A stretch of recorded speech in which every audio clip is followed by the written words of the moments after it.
par 3. Le taux de pauvreté est passé de à peine 30%.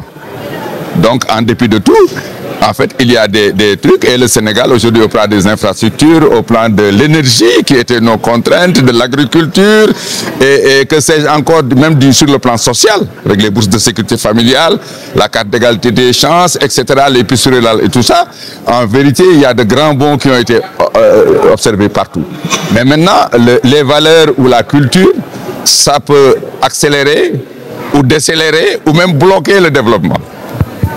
Alors, c'est la raison pour laquelle nous sommes venus aujourd'hui, pour en fait rappeler les gens en fait, à un certain nombre de valeurs, surtout les jeunes, comme monsieur le ministre Birame Faye, que je remercie d'ailleurs, et qui a parfaitement compris et développé les enjeux du moment par rapport à la jeunesse et par rapport à nos valeurs et au PSE, qu'en vérité, aujourd'hui, il faut qu'on s'adosse aux valeurs fondamentales de notre société. Dans notre pays, nous disons Jëf jël ñàkk tedd. Ça, on l'a importé de nulle part. Et tout ce que le DG du BOS vient de dire tout à l'heure, c'est Jëf jël ñàkk tedd. En fait, il faut refuser son sort de pauvreté. Il faut refuser son sort de déchéance. Il faut refuser son sort de médiocrité. Il faut refuser son sort de passivité. Il faut refuser son sort de complexé. Vous avez un champ, vous avez des revenus, vous vivez relativement bien au Sénégal, mais vous croyez que le bonheur est à l'autre côté de l'océan et vous vous suicidez. Je crois que ça, c'est pas un truc à nos valeurs. Il faut croire en soi, il faut croire en son pays, il faut croire aux valeurs de nos pays. Donc c'est un peu le prétexte que nous avons pris pour en fait nous questionner. Questionner à partir des experts que nous avons, d'éminents experts que nous avons invités et des personnes ressources, sur aujourd'hui, d'abord le PSE, où est-ce qu'on en est? Le DG du BOS vient de le faire et montrer les grandes performances. Mais aussi, il a posé les problématiques.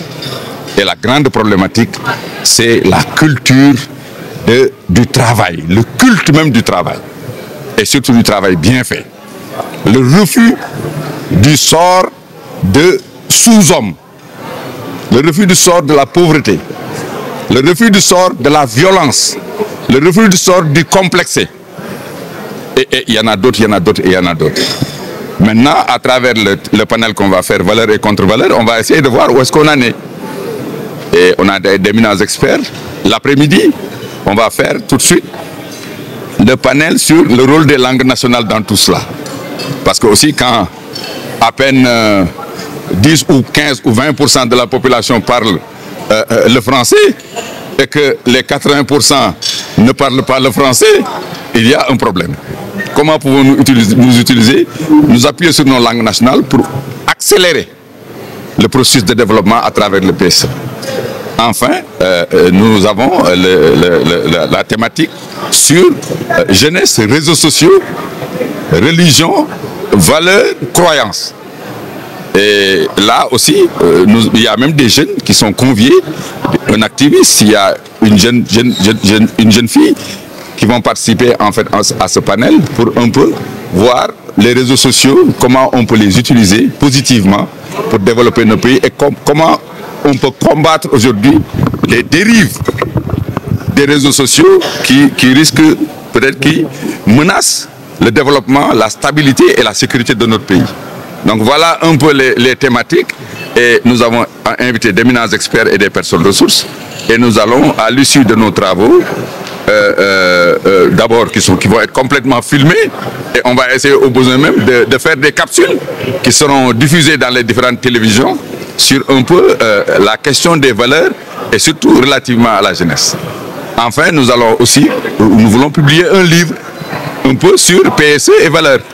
Et ce sera d'abord, l'ossature sera les produits de la réflexion de ce symposium, mais aussi approfondi avec d'autres personnes ressources pour permettre aux gens de verser dans le cadre du PSE un truc. Je vous raconte une anecdote parce que lorsqu'on a validé le PSE, c'était le 30 décembre 2014, c'était au King Fahd. Alors, le président de la République, le président Macky Sall, à la pause, il est venu vers moi, il m'a dit, mais Youssou, qu'est-ce que tu penses un peu de tout ce qu'on est en train de faire là et du PSE? Je lui ai dit, monsieur le président, c'est très bien, mais moi, ce qui m'inquiète un peu, c'est les valeurs, les comportements et les attitudes des Sénégalais. Alors, un moment pensif, après, il m'a dit, mais tu as raison. Et c'est ça qui explique un peu, lorsque le club a été créé, qu'il insista profondément un peu sur cette question. Parce que le président Macky Sall est un homme ouvert, un homme extrêmement intelligent, mais surtout engagé dans le développement de ce pays. Et ça a été une chance pour nous.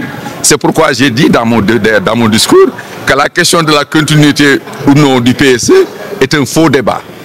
Le débat, c'est comment faire pour consolider les acquis du PSE et comment, à travers le PSE, apporter de nouvelles réponses aux nouvelles préoccupations et aux nouveaux défis de notre pays.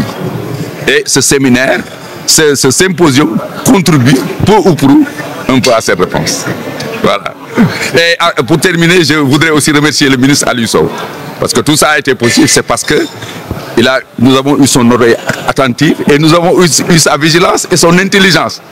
Et il nous a accompagnés pour l'accomplissement un peu de ce projet. D'autres nous ont appuyés et le ministre Birame Faye, vraiment, nous ne pouvions pas trouver aujourd'hui, en tout cas, un meilleur ministre pour présider notre thème, parce que non seulement il est jeune, mais il a une haute compréhension un peu des questions que nous ajoutons.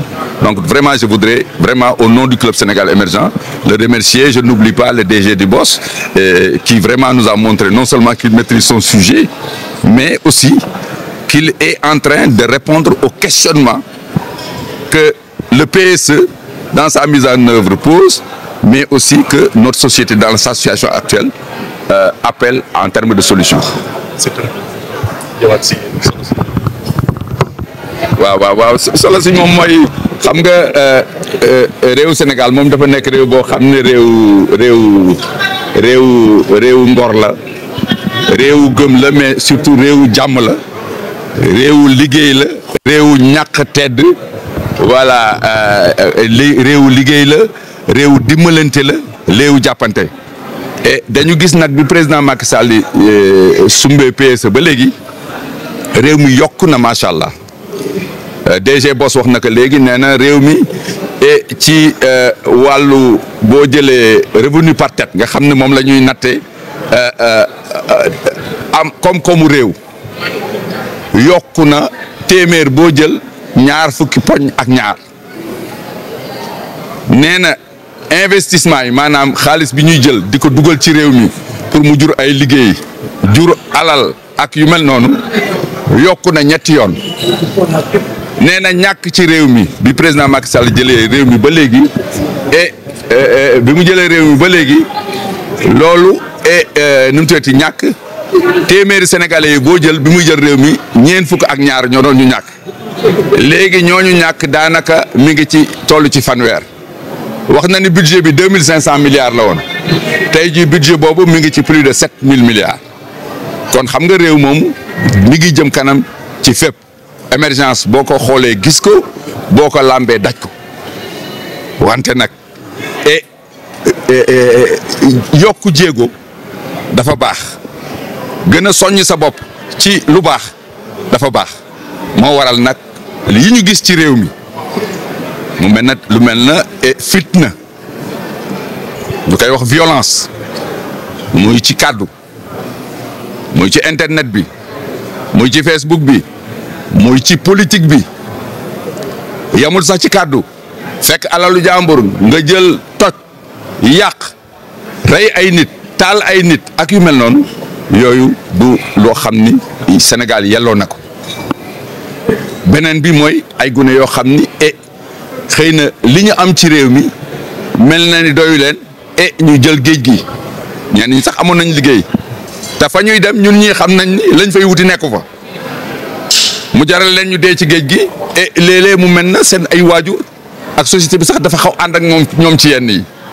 ñuy nag léegi jar na aussi ñu ni problème bi kat nit ñi di waxee du état rek du gouvernement rek mais Sénégal yëpp la, parce que xale boobu dafa am kër gu mu jógee, dafa am famille bu mu bokk, dafa am quartier bu mu bokk, dafa am dëkk bu mu bokk, dafa am xëy na di communauté bu mu bokk, dafa am diine bu mu gëm, dafa am xeetu xalaatin ak yooyu. kon nag ñooñu ñëpp tey jii Sénégal yëpp la interpellé lool, parce que du gouvernement rek moo ko mën saafara, ñëpp ci war sumb seen loxo. moo tax nag ñu ni mbir nag boo ko xamul doo ko saafara. boo amul médecin bu la mën diagnostiquer xam li la dal du la mën faj moo waral nag tey jii PSE sax sumboon na ko parce que li mu tabax ci école li ñu tabax ci centre de santé et li ñu joxe ci bourse familiale ak yu mel noonu et bare na macha allah waaye nag mel na ni jeexalul mbir mi moo waral nag tey laaj yi ñu indiwaat ko waaye daal biñ ko tënkee ba tënk ko daal mooy gëm sa bopp gëm sa réew mais surtout nangu liggéey jëf jël ñàkk tedd moom la wolof wax defe naa kooku tey jii dañ ko war sax def slogan ci réew mi waaw nit mënul tedd te liggéeyul dëkk tubaab yi ñuy dem sax duñ kenn dafa for xaalis waaw soo amul foo dëkk ci mbedd mi ngay fanaan soo amul loo lekk doo lekk wala nga dem ci kii communautaire yi kon nag yooyu defe naa ni dafa jar ba loolu nag mooy waxtaan bi ñuy waxtaan et question la ñuy posé woon nañu experts yi nga xam ne ñoo fi nekk et ñoom daanu indi réponse yi maintenant nag léegi bu ñu indee réponse yi et danañ ko tënk ci film ak ay capsule ci valeurs yi pour wan nit ñi en fait yii mooy valeurs yu baax yii mooy yu bon te ñi ko wax ay experts lañu yéen beneen bi mooy jéem a fexe defar livre boo xam ni ci plan Sénégal émergent ak valeur waaw nga xam ne dinañ ko publier diffuser ko approfondir ko ak yeneen expert ba nga xam ni PSE dana ci mën jógee xëy na gën a jël yenn yi nga xam ni mooy problème mu réew mi donc lii daal mooy li nga xam ni moom laa ci doon wax ci fànn boobu di leen wax nag liggéey bi dañ koy doogaa sumb tey ci fii ñu toll waaye nag fas yéene nañ ko prolonger ci yeneen kuréel ak ci yeneen cadre waaye maa ngi gërëm d'abord ministre Birame Faye parce que macha allah taaral na non seulement bés bi mais comme que ndaw la mais aussi gis naa am na daal gis-gis bu leer et puis bu kawe ci problème yi nga xam ni moom la ñuy wax et beneen bi mooy le ministre Aliou Sow